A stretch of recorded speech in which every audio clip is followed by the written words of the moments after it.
আজকে 10 বছর পর বিদেশ থেকে আসলাম। ঢাকার শহর অনেক চেঞ্জ হয়ে গেছে। আগে এখানে একটি বটগাছ ছিল, বটগাছের নিচে আমরা বন্ধুরা মিলে আড্ডা দিতাম রাত পর্যন্ত। বাহ, সামনে একটি রেস্টুরেন্টও হয়েছে। অনেক ক্ষুধা লেগেছে, রেস্টুরেন্টে গিয়ে কিছু খেয়ে নি।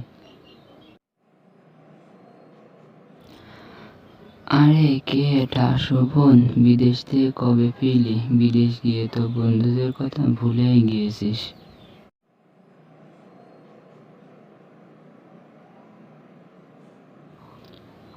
না বন্ধু, তোদেরকে ভুলিনি, তোদের কথা সবসময় মনে আছে। অনেক ক্ষুধা লেগেছে, সামনে যেহেতু রেস্টুরেন্ট আছে, রেস্টুরেন্টে গিয়ে খেতে খেতে কথা বলবো।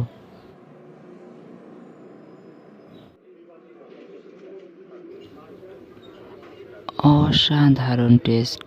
এই ভাত আর মাছের ঝোলের যে কি টেস্ট, তা আমি এতদিনে মিস করেছি। এখন তো চলে এসেছিস, এখন রেগুলার খেতে পারবি।